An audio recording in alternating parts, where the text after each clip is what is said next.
আসসালামু আলাইকুম ওরহমতুল্লাহি ওয়া বারাকাতুহু। সম্মানিত সুধী, আলহামদুলিল্লাহ, আশা করি ভালো আছেন।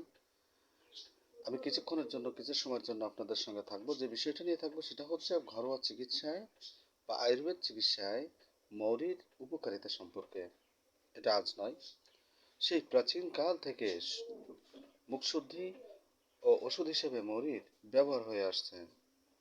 প্রায় প্রতিটি বাড়িতেই রান্নার মশলা ও মুখশুদ্ধি হিসেবে পানের মধ্যে ব্যবহৃত হওয়ার ফলে মৌরি আমাদের আমাদের নিকট খুবই পরিচিত। বিভিন্ন রোগের ক্ষেত্রে মৌরির ব্যবহার। আমাতেসার মৌরির পাচন তৈরি করে পান করুন, অথবা শুট ও মৌরি ঘিয়ে ভেজে এটা চূর্ণ করে নিন। 5 গ্রাম করে এই চূর্ণ সকাল ও রাতে সেবন করুন। এতে আল্লাহ তাআলার মেহেরবানিতে আমের পাচন হয় এবং আমাতেসারের উপকার হয়।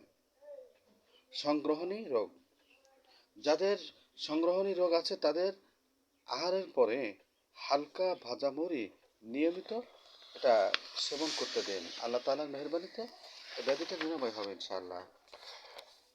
মৌরির শরবত, মৌরির শরবত এটা নানা ছোট বড় রোগে উপকার দেয়। 500 গ্রাম মৌরি ভালো করে হামানদিস্তাতে কুটে নিয়ে ½ লিটার পানির সঙ্গে ভিজিয়ে নিন। এবার ওই মৌরির পানি সহ একটা পিতলের পাত্রে দিয়ে ভালো করে ফুটাতে হবে। ফুটে গেলে নামিয়ে 300 থেকে 400 গ্রাম চিনি মিশিয়ে আবার উনান বা গ্যাসে চাপিয়ে ফোটান এবং ঘন শরবতের মতো করে নিন।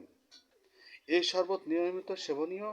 যে সমস্ত মহিলা একটু গরম প্রকৃতির বা গরম ধাতে, তাদের জন্য মৌরির শরবত অব্যর্থ একটা ওষুধ। মৌরির শরবত পান করলে মায়ের স্তনের দুধও বৃদ্ধি পায়। রক্ত বিকারের ক্ষেত্রে মৌরি, আমরা অনেকেই বোধহয় জানি না মৌরি রক্ত পরিষ্কার করার ক্ষমতা এটা ব্যাপক বিদ্যমান। তাছাড়া এটি চর্মরোগও নাশ করে।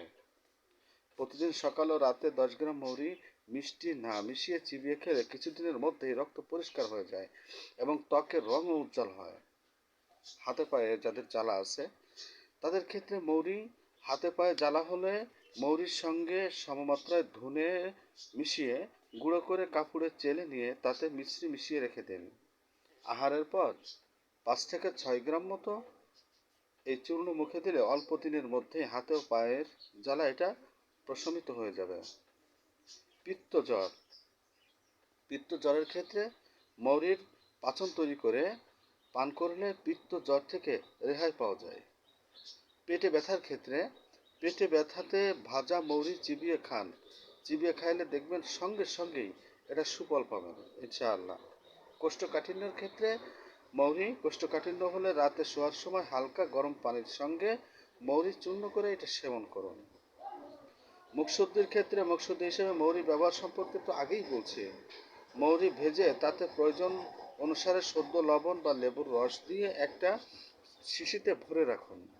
আহারের পর সামান্য পরিমাণ মুখে দিয়ে চিবালে মুখ শুদ্ধি হয় এবং খাবার হজম হয়। যাদের গলা খুসখুস করে, গলা খুসখুস করলে বা গলায় ফাঙ্গাস হলে সকাল বিকাল মৌরি চিবিয়ে খেলে গলার খুসখুস ভাব সেরে যায় এবং গলা বসা স্বাভাবিক হয়।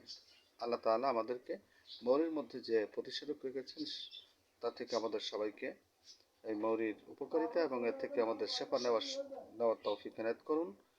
সম্মানিত সুধী, আপনি জানুন, অন্যকে জানার সুযোগ করে দিন, বেশি বেশি করে শেয়ার করুন। আসসালামু আলাইকুম ওয়া রাহমাতুল্লাহি ওয়া বারাকাতুহু।